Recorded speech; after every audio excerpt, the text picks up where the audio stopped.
Hi. I have watched so many YouTube videos that just say get on and do it. Stop thinking about it. I have written, I have a stockpile of journals and writings and ideas for scripts and stories and blogs and vlogs coming out my hoo-ha, and I'm just going to do it now today. I do have my notebook so I don't lose complete track. And there's lots of things that I want to talk about. And there's lots of things that you guys want to talk about too, I know, and that we need to talk about. Not that we just want to because we feel like we need to, express our own egoic opinions and attachments and fears, and that's all valid too, but there are some things that need to be said. And if you're a spiritual warrior or a light worker or a healer or anybody who's even in the vaguest sense aware or awake right now, I know that you're feeling this too. But it's the worry that, because I've had it as well, that whatever we say and whatever we share is either going to be misconstrued or used against us or damage our reputation or be the wrong thing or offend somebody. And, the truth is, in the last 7 years, I've actually already been through all of that. I've been censored to the eyeballs. I've had all my blogs and all my best podcasts taken down, silenced. I've lost friends, I've lost family members, I've lost a big chunk of my reputation, I've lost my health and regained it, I've lost parts of my sanity and regained it. And at this point, especially now that I've just turned 58, I actually don't give a fuck anymore about how I am perceived and what people think of me and what I have to share and what I'm here to say. Because I have a soul duty, like you do as well, to say the things that I know need to be heard. And it's not that I don't care about that, it's more like I don't mind how that's going to be received because I speak it with love and I release it. So perceive and hear and listen and hear this as you will. It's shared with love and the highest intents. And some may resonate with you and some may not. And if it doesn't, that's fine, just keep scrolling. Don't waste your time putting negative comments and adding to the already crazy nutso energy that is out there, because what's happening right now is what a lot of us have spoken about 7 years ago was going to happen, especially after these things. And I need to be careful here because I obviously don't want to be censored again, but I'd like to start with what we're witnessing now in what some people believe was the greatest IQ test of our time in 2020. And there are a lot of different perspectives on what that experience served, the higher agendas, and I'm not talking about the good beneficial higher agendas, I mean the background agendas and the programs that whole psyop kicked off. So we're living in the time now that many of us predicted was going to happen. 7 years down the track now, we're seeing people that are really on a daily basis too, really disembodied, just saying things or not saying things, behaving in ways on the road, at home, in relationships, at work, that kind of reflect what I certainly saw in the beginning, that they've been disconnected from their sovereignty, most definitely, but also from their soul self, from the aspect of, their consciousness. That cord between themselves and their consciousness has been cut, essentially. In a nutshell, that's it. So my feeling is that we're living in we're experiencing and witnessing the consequences of what many of us predicted in 2020 was going to happen. And it's not fun, and it's horrific, to be honest, especially to witness our families and friends and loved ones suffering. And of course, people around the world suffering in horrendous ways that us in our little first world background, first world problem backyards can't really relate to. But saying that, we still do have our shit going on, and that does need to be recognised, and we do need to feel that, and we need to share and express that, because my feeling is there's a ton more of us that are feeling this way now that are just not really able to speak out or feel safe enough for whatever reasons. So we've got the damage from these things. We've got global division, the decimation of the masculine and the feminine that's been happening in the whole gender agenda, shall we say. But most importantly, It's the result of separating the human from its soul self. That's the universal crime here.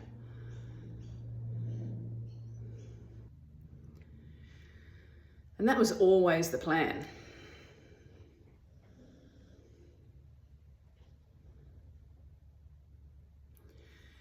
When you separate a human from their consciousness, from the essence, the spirit, whatever you want to call that, the thing which animates them, which if you've seen someone die, you've been in that sacred space, you've witnessed that energy actually leaving, so there's no disputing that, you know, we are energy, then it's a lot easier to separate people from one another.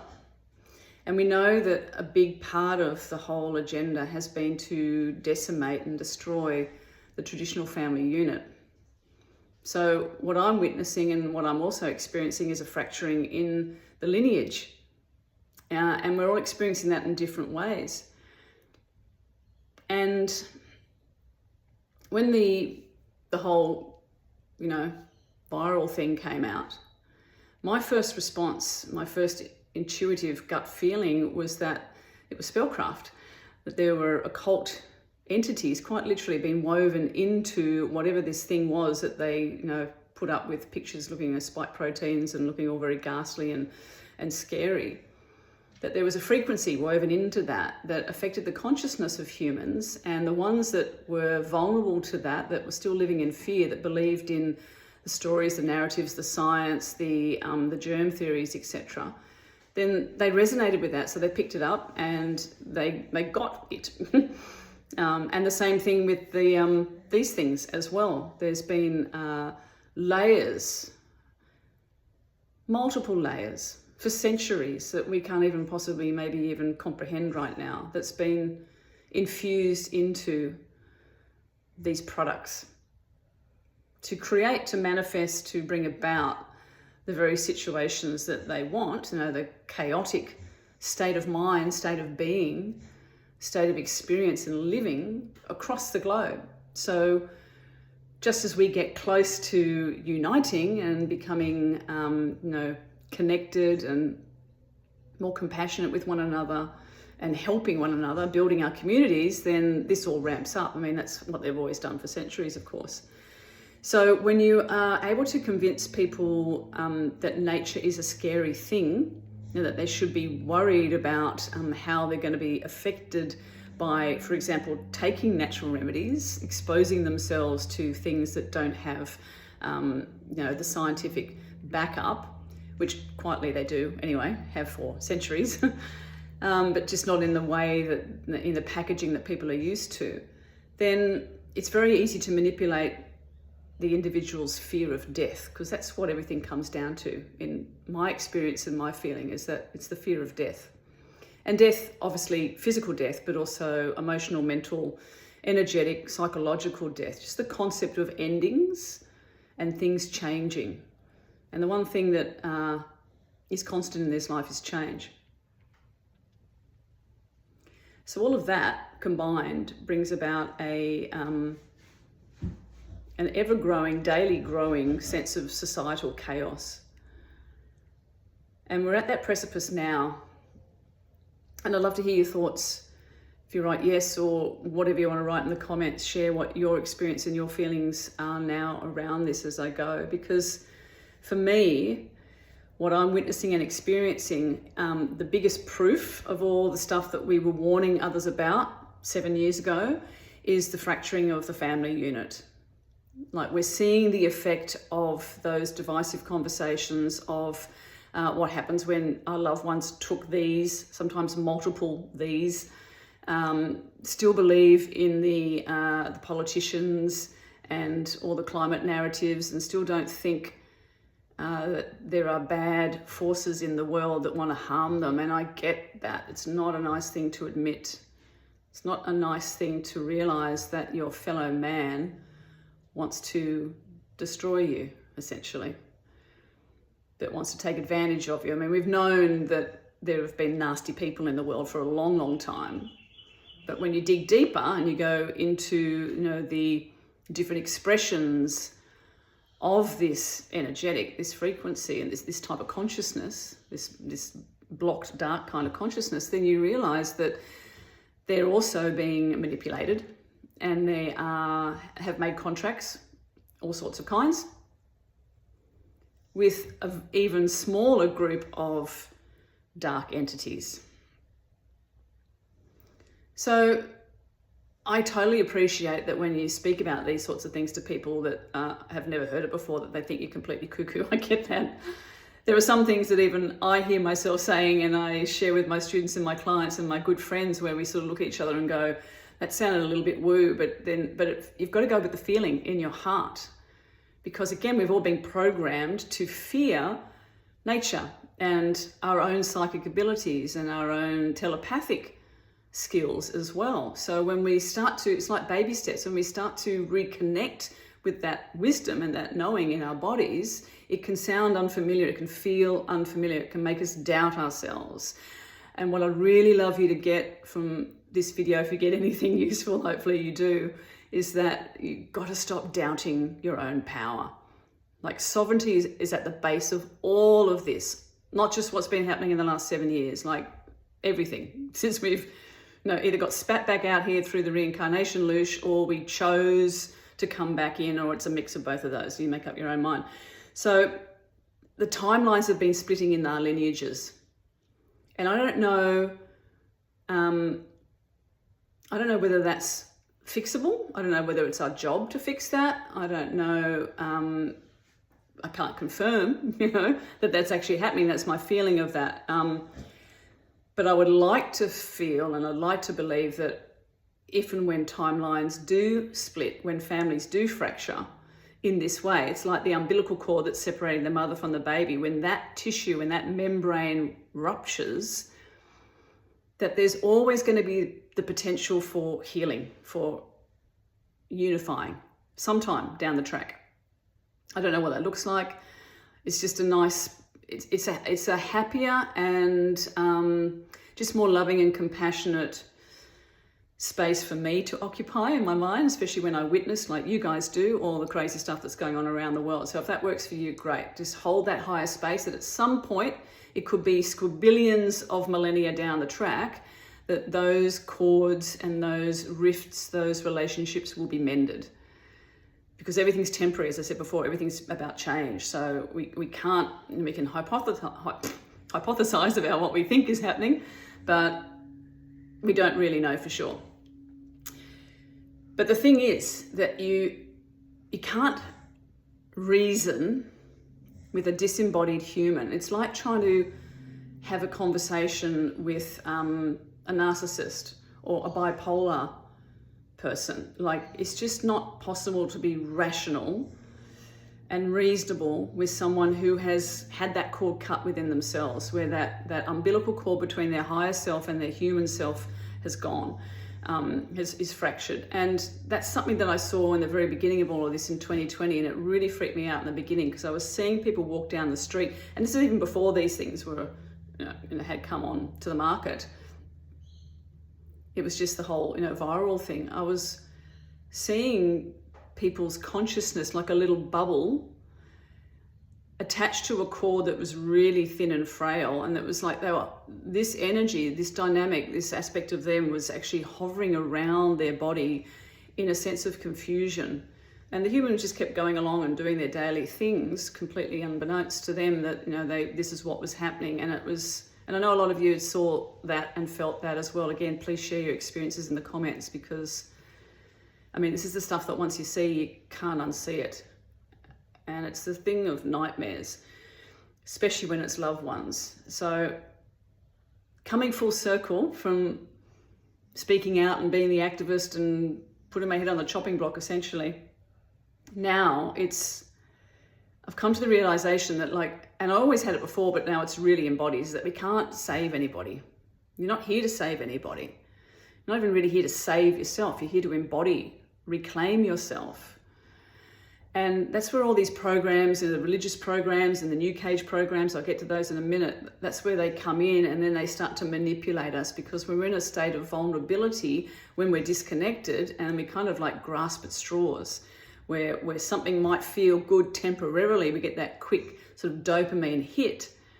But if we're not doing the practices and we're not walking our talk, we're not doing the work, as we keep saying. It sounds a bit like a cliche, but it's true. Like if we're not doing our personal work every day, or trying to do that, or even open to starting to do that, then especially in midlife, which is my area of what I'm focusing on now, then you're going to see men and women, but women in particular in regards to perimenopause and menopause, just moving the line closer to the cranky crone rather than the graceful elder.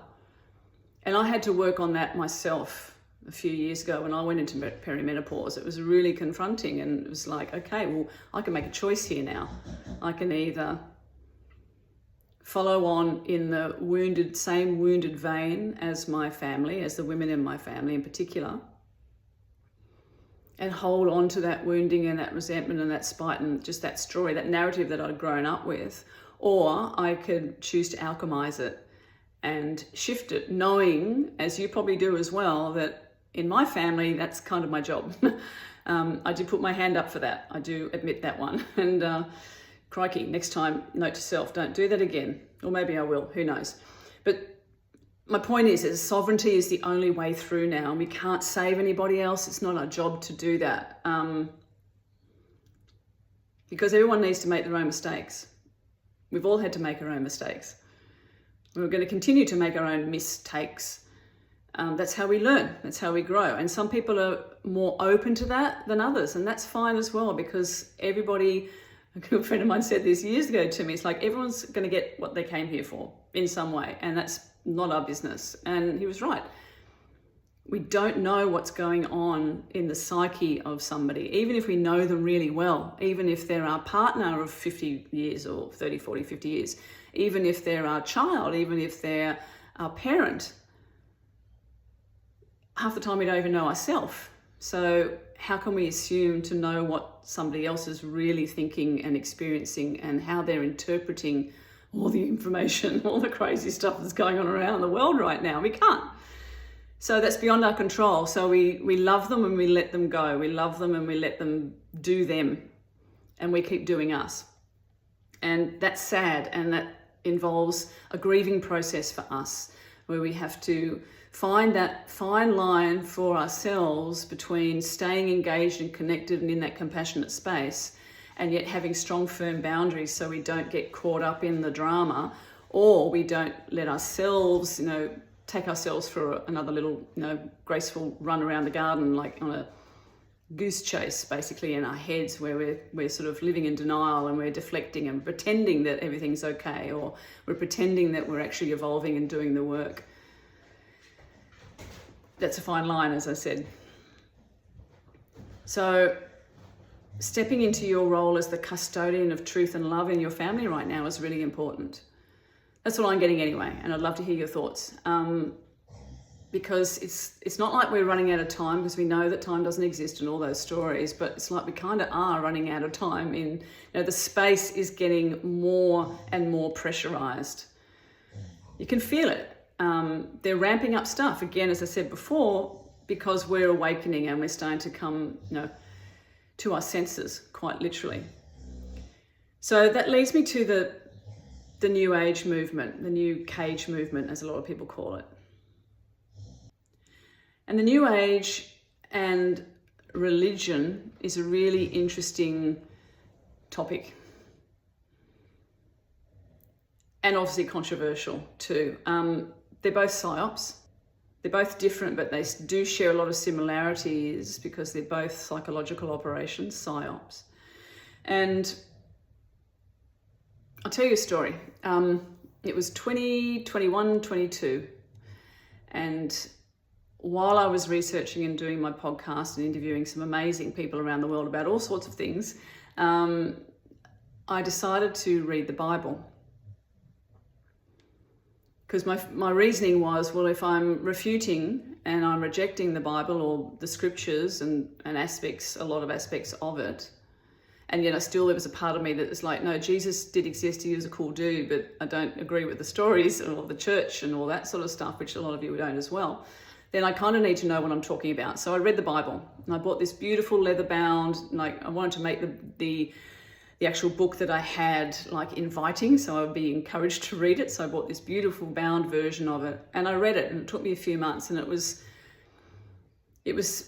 just such an experience, because I remember my late grandmother saying to me years ago when I was younger that she had read the Bible, and she said, quote, "It's the bloodiest book I have ever read." And when I was reading it, I was like, especially the Old Testament, I was like, wow, Gwen, you were so right. It was just full of incense and murder and abuse and child sacrifice and incest and just like crazy stuff. It was really hard to stomach. And I had to read it in bits and then walk away from it because of that, and process that, what it brought up in me. By the time I got to the New Testament, that was a lot lighter. But there was just so many things that didn't resonate with me. And so I got in touch with people like Israel Anderson, Paul Wallace. I interviewed women who were who were doing channels of, like, I was in a new age and I found Jesus. And also women who, like, I was a Christian, I followed the Bible and Jesus, and then I went to the new age. And sometimes they ping-ponged backwards and forwards between them. So I went down this massive rabbit hole of interviewing people on both sides of the fence and researching and speaking to scholars and speaking to priests and people, also priests like Israel Anderson, and I don't know if priest is the right word, sorry if I got that wrong, guys, and Paul Wallace, who were religious teachers and know the Bible inside out, upside down. And even they were saying similar things to what others were saying around, for example, that Yahweh is not the God that we've been taught. It's fascinating stuff. I highly recommend that you read the Bible. There's a lot of truth in it, and there's also a lot of, as we know, a lot of crazy stuff there too, a lot of manipulative stuff. So the New Age, swinging from all the Galactic Federation, which is just BS, guys. I mean, seriously, the Galactic Federation is not coming to save you, okay? Jesus, Christos, light, Christ consciousness, whatever you want to call that, that's what you are. You're made of that. You don't need to be saved. That being, in my understanding, understanding, experience, Yeshua HaMashiach was an incredible teacher.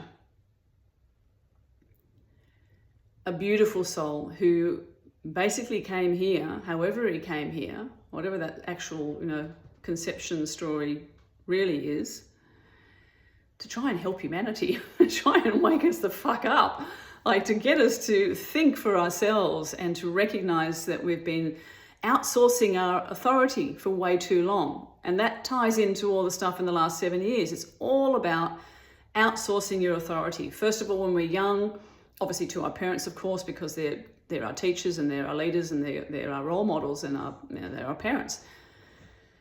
Although a lot of people have had really horrible parents, so don't want to dismiss that. But then we transfer that authority to the school principal, for example, when we get older and we're spending more time at school in indoctrination camps. And then we pass that on to, like a baton, quite literally, to our family doctor. And we submit our authority to him or her.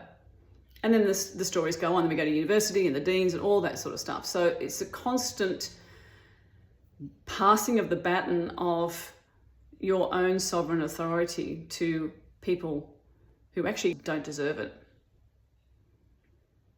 That's the undercurrent of pretty much everything that's happened in the last 7 years that I've witnessed, and certainly with clients and myself and family members and friends and discussions that I've had, thousands of them like yourself as well.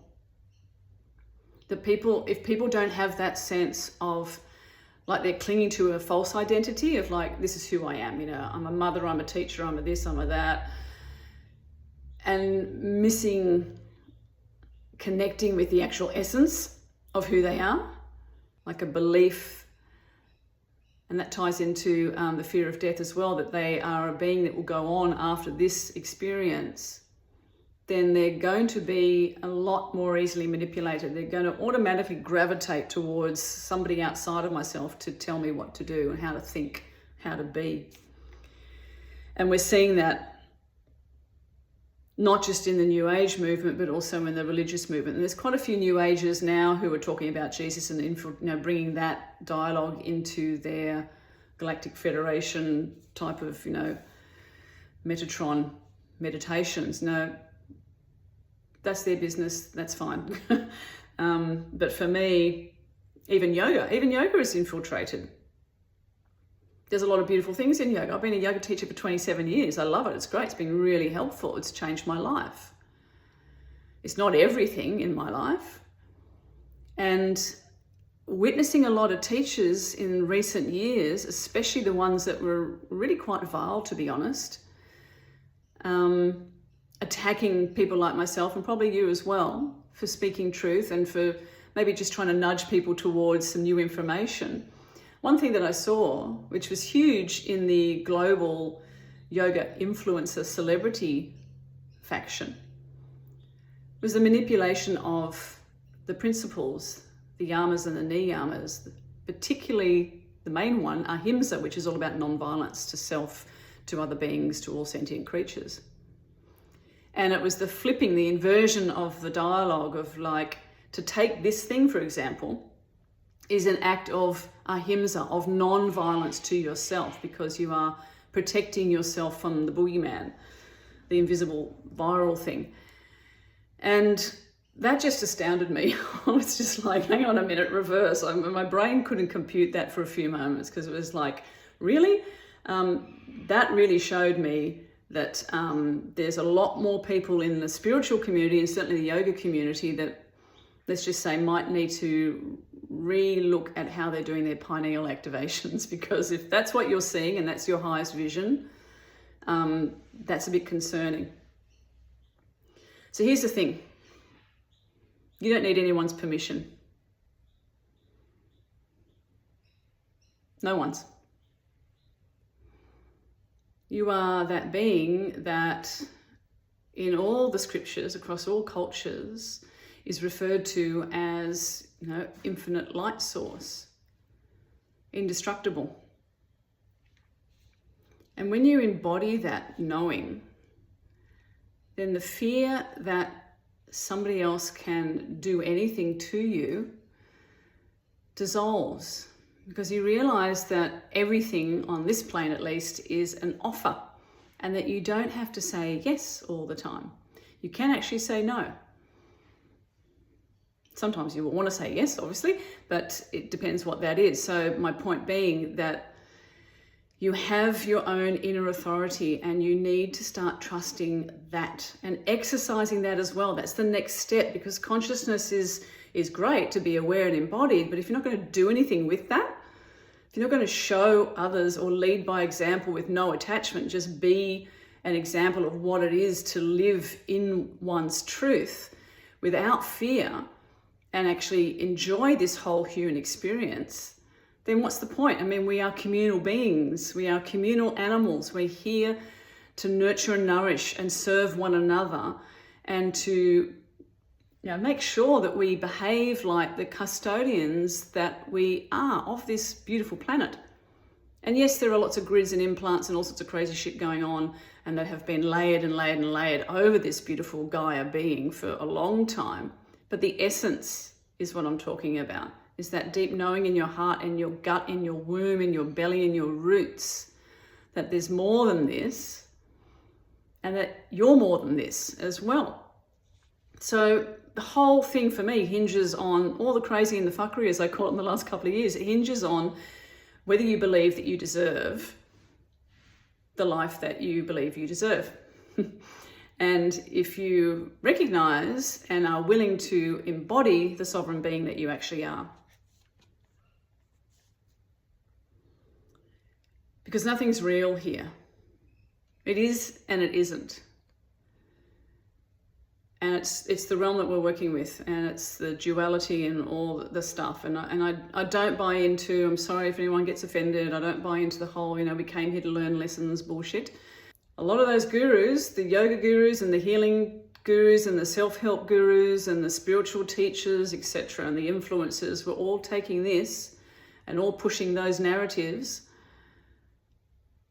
which is just mind-blowing to me, and probably is to you as well. So anybody working with the shamanic rites and natural law and any sense of like what it means to be an embodied, activated human here that was pushing that stuff, that's a massive red flag for me. Massive red flag. And this is why I do the work that I do, as I mentioned before, with perimenopausal women and menopausal women, because for me, it's like, and I can't speak to men's business, of course, so for women's business, for me, women in perimenopause, in that rite of passage, that midlife transition that gets labelled as, hysteria and the change and the curse and all that crazy stuff, it's like, we are the grandmothers of the next generation. We need to put our staffs in the fucking ground and say, no more. This too, this shall not pass. We need to be warriors, but not from that necessarily fighting, picking up our swords and getting, bloody and dirty again. We've done enough of that. It's the calm, peaceful grandmother energy or grandfather energy that just sits and observes and witnesses. And that's the hardest space to hold, by the way, bearing witness to what's going on and what people will do to each other, but then also what they will do to themselves. You can't unsee and unknow that stuff, as you guys realize. It's horrendous stuff to hold in your heart and to allow space for, to unravel in the ways that are beyond our control and also our jurisdiction. But it's that whole thing of, I don't know, there's not even really words for it. It's like if you're not willing to step into that role of protection and nurturing and providing for men and for women of not just your own child, even if you don't have children, just the children in general. People talk about this whole thing being about the children. It is. It's not just about the horrendous stuff that's happening to children, the abuse, etc., which we're all aware of now, and the starvation and all the other things that humans in general, but particularly children, are subjected to, which again feeds back to that small little group of entities and human-run entities as well, that agenda I started this video with.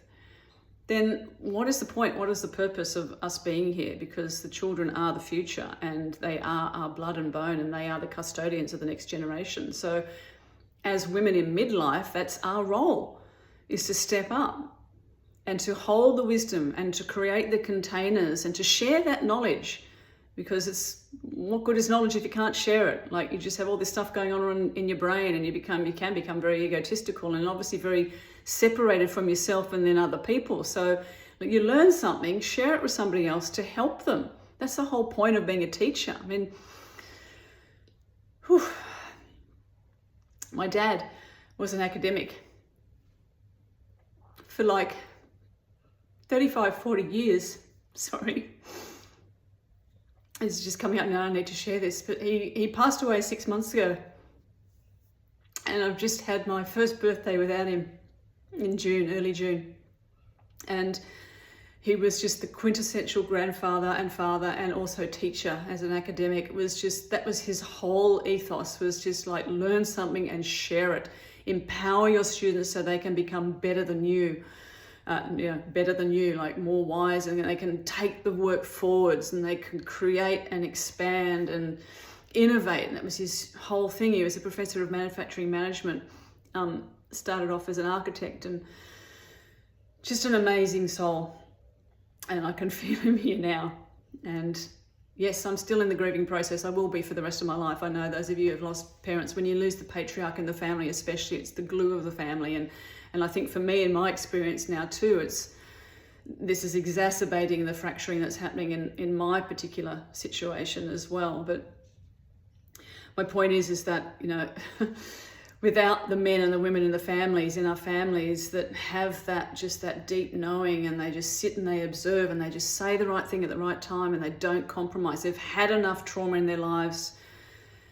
They've witnessed enough trauma in their lives. They fought in wars and survived famines and all sorts of crazy stuff that people in my generation haven't, and the younger ones haven't.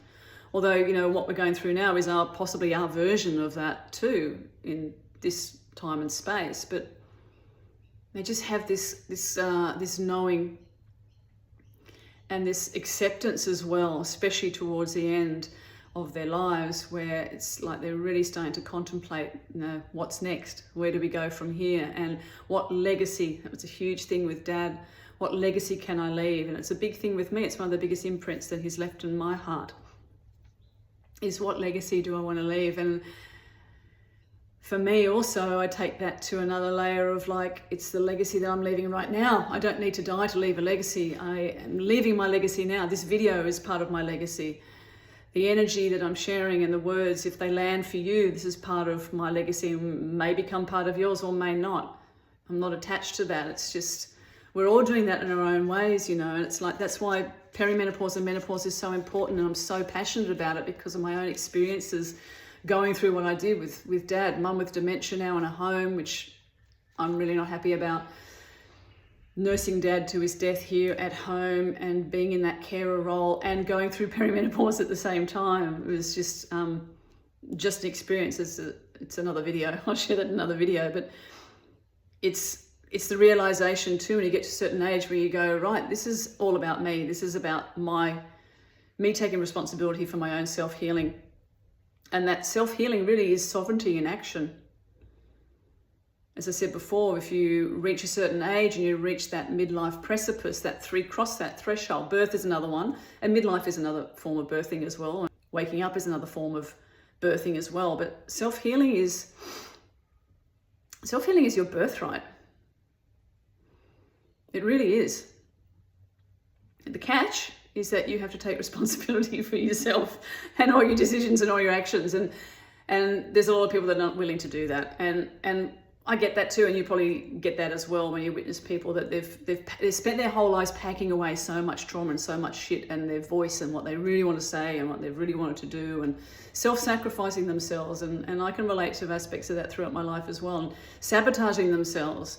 We've all got our energies and experiences and our offerings in that way. If we could choose to transmute them, that's a different thing. So we're all making mistakes. We're all on a journey. We're all on a path. And it's not necessarily the destination that's the important thing. It's what you learn on the way and who you meet on the way, and what you lose and leave and shed on the way. And then the humility and just the sense of vulnerability and being real with yourself and then others, that then creates a frequency within you that just elevates that, and then that just keeps compounding and building, and you get stronger and stronger and more confident in yourself. And by doing that, in my experience for myself and also students and clients, I've been doing this work for 27 years and I hope to be doing it for a lot longer as well. It's like, it's life's work. It's not even work. It's just who I am and what I do. And it's a privilege to do this. So we're all works in progress constantly. And it's the willingness to burn it all down, I guess. Start again.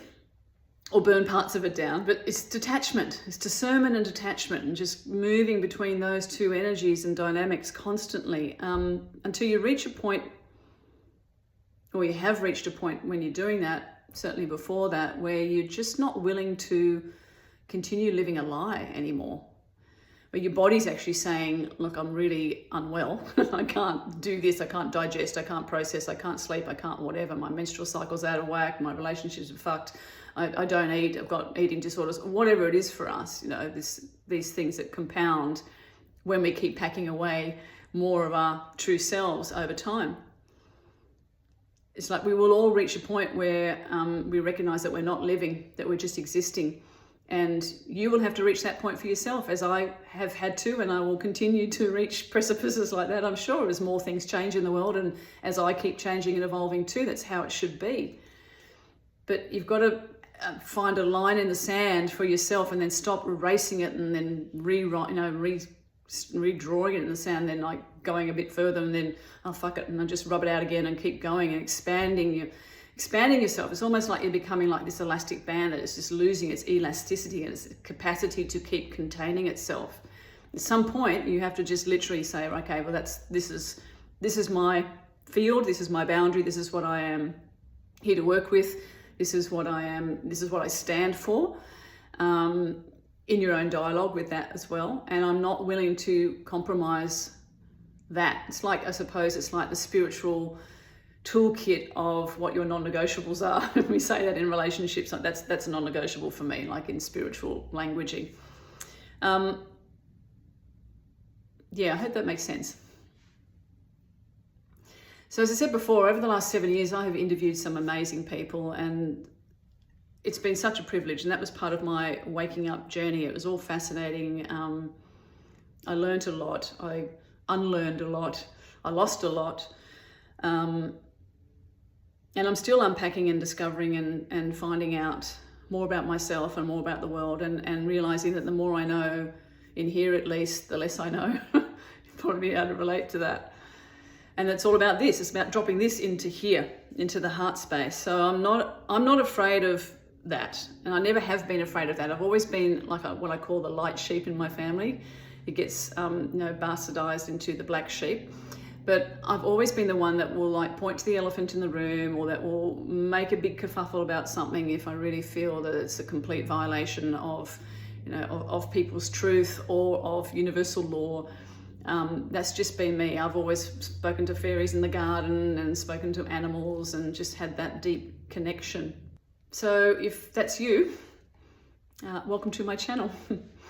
Thanks for watching. There's lots more that I could talk about, and I will in other videos. But in the meantime, if you want to hop onto denbysheila.com, have a look at my actual printable books and my ebooks and some of my offerings.